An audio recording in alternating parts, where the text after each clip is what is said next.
Hello. Okay, so recap now of day 20. And a couple things that at least, something I forgot about day 19. So the thing I forgot yesterday is, I've been eating quite a bit while I'm here and trying to explore new possibilities as much as possible. Except I find something that I really like, so I kind of want it again. But I'm trying to limit myself on that as much as possible so I can, keep venturing and finding new things. What was it? Friday night when I was wandering around Akihabara and a lot of things were closed. I had noticed some restaurants, and I had wanted the rice with the unagi on top, and I'd seen a place with that, but I'd walked past and I'd seen something else. I always wanted to try one of these dishes that had the raw egg just sitting on top. And I happened to walk past one of those. So when I was there Saturday, before I went to catch the Shinkansen back out here to Kyoto, at first I was going to go look for the place that I saw had the rice and the eel, but I was like, but if I get to that other place, I saw something that, had some, looked like meat and, like, green stuff and the egg. It's like, if I get to that place first, I'll eat there. And right after I kind of made that decision for myself, there it was. So I went in there, and it's the second place that I've been to where you walk up to basically like a vending machine. You basically put your money in, and based on the amount of money you put in, it shows you, it highlights what meal you're allowed to select. So I selected the meal that I wanted, and then it spits out, after you've made your initial selection, it's got a button flashing where you can press it and get your change back, or, continue ordering until you've used up the money that you put in. And then it spits you out a ticket, and you hand the ticket to the people there, and so then they prepare your meal. So they had this lovely, sometimes they see you coming. They brought me the English menu. So I was like, okay, I was reading it, and great, I'll get this one particular one, and it was egg over with a side of pork and a mixture of beef and pork kind of cooked together, and some special green onions, I think, that are from Kyoto, and garlic and some other stuff. And I kind of read it, but wasn't really fully paying attention, and thankfully I ordered the small one, because then when I got the meal, it was really awesome, this bowl. And they're like, first you should break the egg and mix it up with the noodles. And I'm like, the noodles? Go to dig in, and this thing is just filled with these big, thick noodles that the texture of things, it wasn't even like the type you could really slurp. It was kind of too thick. It was delicious, but that was the first time that I'd I ordered more than I can handle. I only ordered the one thing. I didn't even get a drink. I just drank water, and really ended up drinking the water to try and lubricate my mouth and my esophagus to get this food down, because it's rude to order more than you can eat, so you definitely don't want to leave a bunch on the plate and just be wasteful. But I just got to the point where I couldn't do it. I didn't leave that much on there, a few bites basically, but I couldn't take it anymore. I was so full, and it was one of those uncomfortable kind of fulls where I was like, I'm not eating the rest of the day. And I need to walk this off and hope that I still feel better. Of course, I did end up eating again, because good food. It's all around me. So I finally met my match yesterday. It was delicious, but then also the amount of green onions on that, and the big old huge clump of garlic. I had to stop by a convenience store to get myself some mints, because I couldn't even take my own mouth.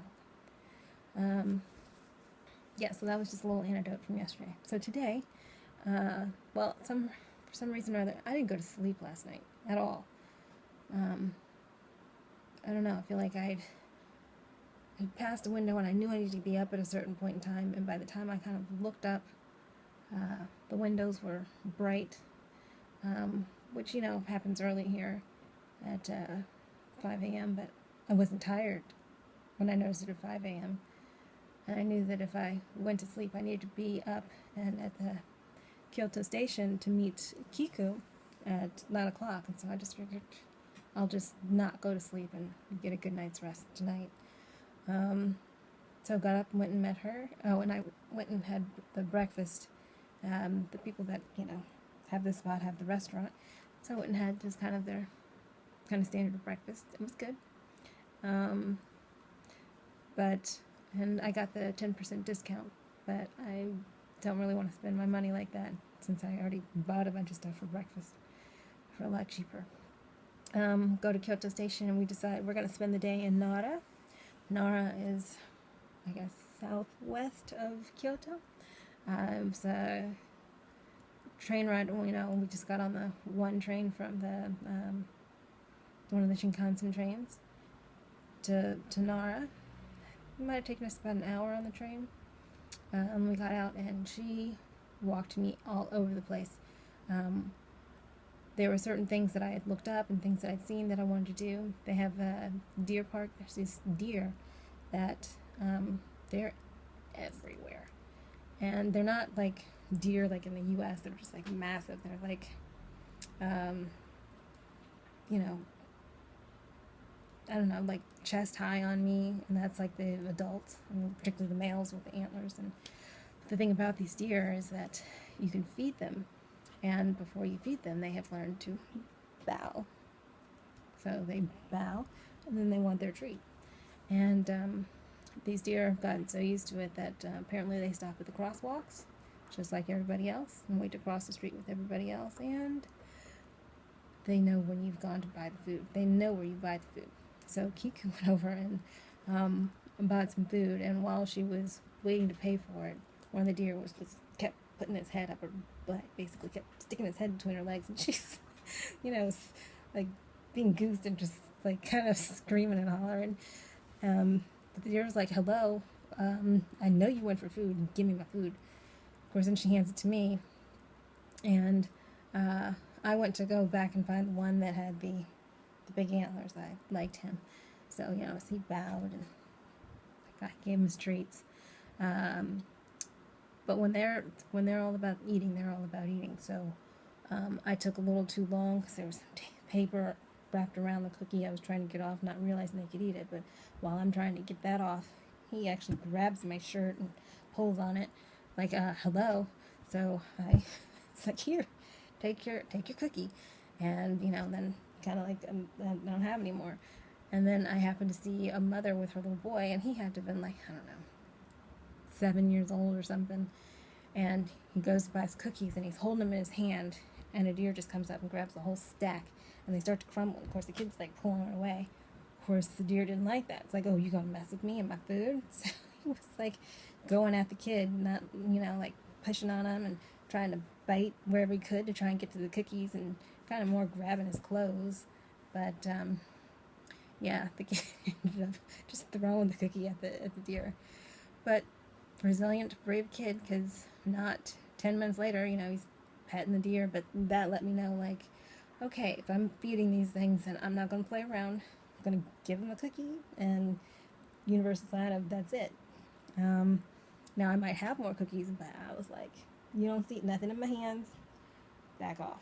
So those deer are everywhere. So I mean, it was cool. It was really cool. But then I was a little leery, so it's like, yeah, you're cute. Stay over there. We walked through several temples, and they're all in this kind of area together. They're all awesome and amazing. I have pictures of them, and also went to 2 gardens. They're right next to each other. You can see the one from the other. Absolutely gorgeous. I kept having to delete old photos off my phone that I just used for this trip, just so I could have room to take more photos. It's absolutely incredible and gorgeous and wonderful. We stopped at a little tea house in one of the gardens, and Kiku got us tea and some sort of dessert that was like dumplings and sweet red beans, and some sort of sweet syrup. And we'd had lunch. I had happened to, when we were at the train station, I happened to see strawberries, like a thing of strawberries for like $3, and the strawberries looked pretty good. They weren't big, they're small, but pretty good. The fruit here is expensive, so see that price, I went ahead and got those. So at some point we were walking up one of the temples, there's a resting area, and so we sat, and they had free tea and water and beverages, so we got tea and had our strawberries, and Kiku had bought some little sweets that are kind of like gumdrops, just balls that pretty much the taste and consistency of gumdrops, and that was our lunch. No, I take that back, that wasn't our lunch. We went, after we left that place, the resting area, we went down and ate at a restaurant that was there, and Kiku ordered for us, and it was delicious. You can see the pictures. All of that was gone. And it was chicken and egg and rice, and it was delicious. Wandered around some more. Basically spent the pretty much majority of the day in Nara. Just temple after temple, and gardens, and just beauty and wonders and incredible things. And we finally made it back to Kyoto. Kind of dozed a little on the train, but not too much. And we walked around. I wanted curry again, because that curry was delicious, and I was mentioning it to Kiku, and she wasn't sure what I was talking about. So I found it on the map, about a half mile from Kyoto Station, so we walked over there and had delicious curry. And turns out that I mentioned that I met Kiku when she had come to Atlanta for the Grassroots Summit last October with a massive group of Japanese, and I was with the group that was staying with people in Decatur. Well, there was another couple that stayed there. The man was kind of the quintessential, I guess, Japanese stereotype with the camera. He took pictures of everything. It was him and his wife, Maria. And so Kiku had mentioned that they live in Kyoto, and she had told Maria that I was coming back to Kyoto, so she wants to see me. So with the curry place, we kind of finally figured it out, and at some point we're gonna get together so I can see another lady that I met while they were in Atlanta. So that's wonderful. And so then I finally absolutely stuffed on the curry, so I was very thankful to have to walk all the way back. Came back. Someone is now staying in one of the other rooms. I think it's a guy. I got a glimpse of him as I was coming in my room. And so I'm just trying to wind down, took a shower, shaved my head, and kept missing. Apparently I keep missing spots, but there's a mirror up here, but it's right outside the room, and it's kind of loud to be buzzing my head, so I did it in the shower, especially because I can just let the hair fall. But there's no mirror, so I already see spots that I gotta go back and fix again, but I'm gonna wait till the morning. And I wanted to get this video done and out of the way, call a client, get some work done, and, find out what needs to be done, sleep, get up and do it in the morning. So, that's the day, and depending on what time I wake up tomorrow will determine what I'm doing tomorrow. And I have been walking quite a bit, and Ollie had started doing this, and Kiku was looking at it, but keeping track of our steps.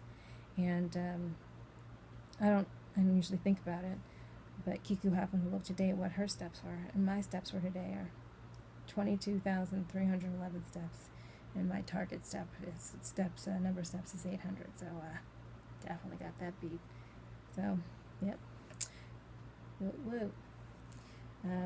Okay, that's today's recap. Catch y'all tomorrow.